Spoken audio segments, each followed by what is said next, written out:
I travel a lot for work, and over the years, I've stayed in dozens of Airbnbs. Some were amazing, some were awful, but only one made me question my own sanity. It was last fall, during a business trip to a small town in Oregon. I usually prefer hotels, but I needed a place with a quiet space to work late at night. This Airbnb seemed perfect. A quaint two-story house in a peaceful neighborhood. The reviews were decent, the price was fair, and the check-in instructions were simple. You'll have the whole house to yourself. Just make sure to lock the doors at night. That last line felt odd. Why mention locking the doors so specifically? I shrugged it off and arrived just as the sun was setting. The place was charming in an old-fashioned way, with a wraparound porch and dim, warm lights glowing from inside. It looked inviting, but the moment I stepped in, something felt off. It wasn't just the silence. It was the kind of silence that felt heavy, like the house was holding its breath. The furniture was neat, the floors were clean, but there was a strange, musty smell in the air. As I set my bag down, I noticed something else. A guest book on the table, open to the last page, filled with messages from past visitors. Curious, I flipped through. Beautiful house, had a great stay. Lovely and cozy, would definitely come back. And then, near the bottom of the last page, in shaky handwriting, who else is staying here? I frowned. That was weird. Maybe they had meant the host? Maybe they had miswritten something? I closed the book and brushed it off. After unpacking, I ordered takeout and settled in. It was a peaceful evening, until around midnight. I'd just gotten into bed when I heard a creak from downstairs. At first I thought it was just the house settling, but then I heard something else. Footsteps. Slow, deliberate, moving through the living room. My heart started pounding. I grabbed my phone, debating whether to call someone or just listen. The footsteps stopped. The silence stretched on. Maybe I had imagined it. Maybe it was just the wind. I barely slept that night. The next morning, I went downstairs, half expecting to see something out of place, but everything was exactly as I had left it. I shook off the unease, chalking it up to travel exhaustion. But then, as I was making coffee, I glanced at the guest book again. The page had turned. The shaky handwriting was still there, but below it, a new message had been written overnight. It comes at night. I slammed the book shut, my pulse racing.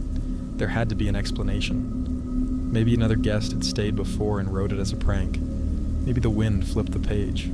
I checked my phone to look for distractions, but before I could type anything, I saw that I had a notification. A motion alert. The Airbnb had a security camera on the front porch, and at 3:12 a.m. it had detected movement. My breath caught in my throat as I opened the video. The footage was grainy, but I could clearly see the porch. The rocking chair moved slightly, as if caught in a breeze, except there was no wind. And then, at the edge of the frame, something shifted. A shadow. But not just any shadow. It had a shape. A tall, thin figure standing near the front steps, completely still. The clip ended after a few seconds. No one had entered the house. The front door had been locked. So why did I hear footsteps inside? I packed my bags in record time. As I was heading out the door, I saw one final thing that made my blood turn ice cold. The guest book was open again, and on the very last page, written in large, uneven letters, "Don't leave the door open." I slammed the book shut and bolted. The listing was removed a week later. To this day, I don't know what happened that night, but sometimes, when I'm alone in my apartment, I swear I hear footsteps in the next room.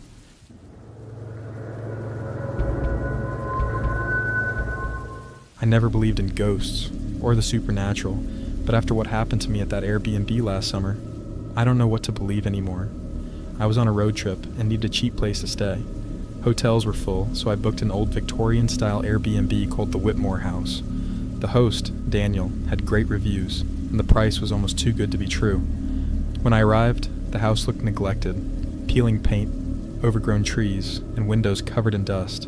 There was no host to greet me, just a message with the check-in instructions. "Welcome. Make yourself at home. You're in room 3. Just remember, don't go into room 4. I froze. Why mention a room I wasn't supposed to enter? I brushed it off and went inside. The air was thick with an odd, metallic scent, and the house was eerily quiet. The only other guest was an older man staying in room 1. He looked uneasy, barely making eye contact. That should have been my first warning. That night, at around 2 a.m., I heard footsteps in the hallway. Slow, uneven. I assumed it was the other guest going to the bathroom, but then I heard a door creak open. Not mine, not his. Room 4. I held my breath as soft breathing filled the hallway outside my door. My heart pounded. Someone was standing there. Just as I reached for the lamp, the footsteps retreated. Slow, deliberate. The next morning, I ran into the older man at breakfast. He looked exhausted. "You heard it, didn't you?" he muttered. I nodded. "Who else is staying here?" His face paled. "No one, just us." I felt sick. "Listen," he whispered. "I've been here for 3 nights. Every night someone opens that door, but Daniel swears it stays locked. If you're smart, you'll leave." That afternoon, I stood outside room 4, my curiosity winning over my fear. The door looked like the others, plain, wooden, but when I touched the knob, it was ice cold.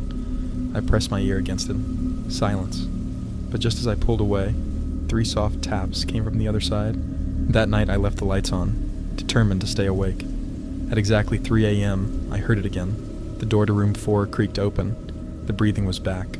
Low, raspy, just outside my door. Then my doorknob started turning, slowly, as if someone was testing to see if it was locked. I grabbed my phone and turned on the flashlight. The second the light hit the door, the sound stopped. At dawn, I packed my things and bolted downstairs. Daniel was finally there, acting like nothing was wrong. "Leaving so soon?" he asked. My hands were shaking. "What's in room 4? His expression darkened.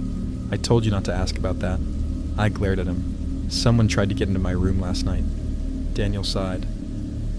"That's impossible." I laughed bitterly. "Impossible?" I heard it myself. He rubbed his temples and said something that made my blood run cold. "You don't understand. Room 4. It doesn't exist." I turned to look at the hallway, my stomach twisting. There was no room 4, just a smooth, unbroken wall, as if the door had never been there at all. I left without another word. Months later, I searched for the Whitmore house online. Years ago, before it became an Airbnb, it was a boarding house. One night, a guest disappeared. The police searched every inch of the property, but he was never found. The last place he was seen? Room 4. I haven't stayed in an Airbnb since, and I never will again.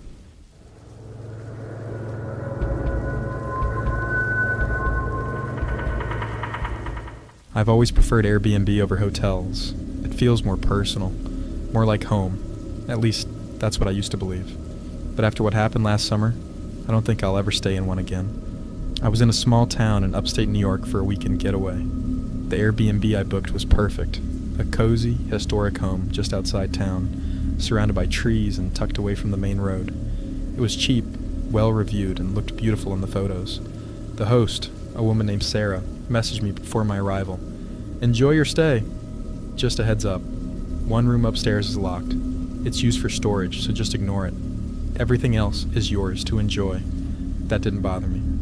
A lot of Airbnbs have private rooms for storage. I didn't think much of it. I arrived just before sunset, and the house was exactly like the photos. Quaint, warm, and welcoming. But the moment I stepped inside, something felt off. It wasn't obvious at first, just a strange, subtle sensation, like the house wasn't completely empty, even though I was alone. I shook off the feeling and settled in, setting down my bags and exploring the space. The kitchen was spotless, the living room had a comfortable, lived-in feel, and the bedroom was neatly made. Everything seemed perfect. But as I walked up the stairs to put my luggage away, I felt it again, that strange, creeping sensation, like I was being watched. At the top of the stairs was a long hallway with several doors. The first 2 were open. One led to a bathroom, the other to my bedroom. But the third door, at the very end of the hall, was closed. That had to be the locked storage room Sarah mentioned. For some reason, standing there in that hallway, I felt uneasy. The door looked so wrong. Not just locked, but sealed, like it was never meant to be opened. The doorknob looked rusted, the frame slightly warped. I hurried into my room, shut the door, and tried to shake the feeling. That night, I lay in bed, scrolling through my phone, trying to relax. But I couldn't ignore how quiet the house was. No traffic sounds, no creaking floorboards, nothing. And then, sometime after midnight, I heard it. A soft knock. It was faint, almost imperceptible, but it was there. A gentle, rhythmic tapping, coming from the hallway. I froze. My first thought was that someone was in the house. I held my breath, listening. Tap, tap, tap. Slow, deliberate. I forced myself to sit up, my heart pounding. The knocking wasn't coming from the front door. It was coming from the locked room at the end of the hall. I stared at my bedroom door, trying to rationalize.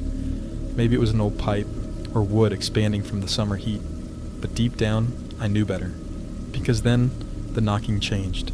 Instead of slow, steady taps, it became frantic. Bang! Bang! Bang! Like something was inside, trying to get out. I scrambled for my phone and turned on the flashlight. The knocking stopped instantly. Silence. I waited, barely breathing, my eyes locked on the door. After what felt like an eternity, I forced myself to move. I had to check. I crept to the door, cracked it open, and shined my light into the hallway. It was empty. The house was dead silent again, but something was different. The locked door at the end of the hall, it was slightly open. Not much, just an inch or two, but it had definitely been locked before. My stomach dropped. I should have packed my bags and left right then, but instead, like an idiot, I stepped forward, shining my light toward the crack. The beam barely penetrated the darkness inside, and then, in that small sliver of space, something moved. A shape, a shadow shifting, pressing against the inside of the door, almost as if it had been waiting. I ran. I grabbed my keys, my wallet, my phone. Everything else could stay. I bolted out the front door, jumped into my car, and sped down the empty road without looking back. I didn't even message Sarah until the next morning. I simply told her there was someone in the house. Her reply came minutes later. That's impossible. No one has stayed there in weeks. I told her about the knocking, about the door being open, about the shape I had seen. Her response still haunts me. The door was open? Are you sure? I confirmed. She didn't reply for a long time. Then, finally, she sent one last message. That door has been nailed shut for years. I never got my refund. Never went back. The listing disappeared a few days later. To this day, I don't know what was behind that door. But sometimes, when I'm alone at night, I swear I still hear that knocking.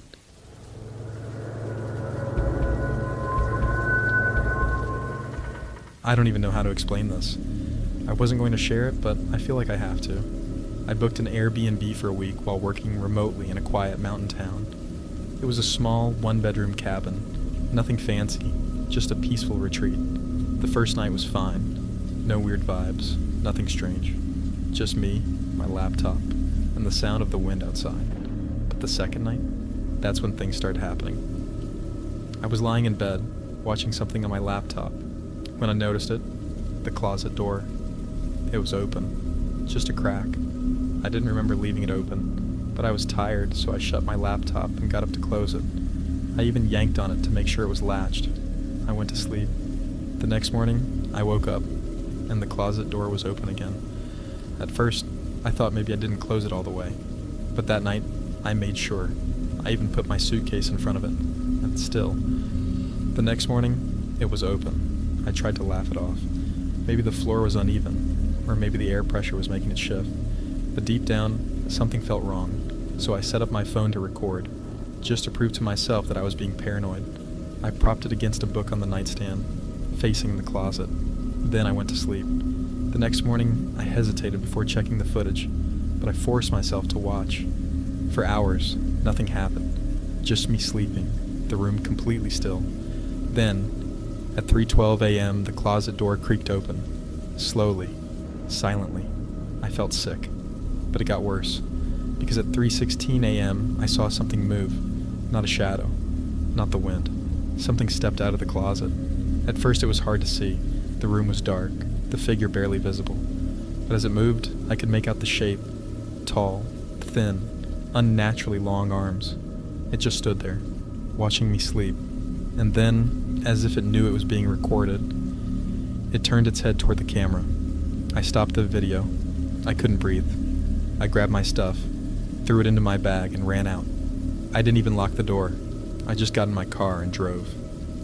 Hours later, when I finally pulled over at a gas station, I forced myself to check my phone again. The video was gone, not deleted, not in my recently deleted folder, just gone, like it never existed.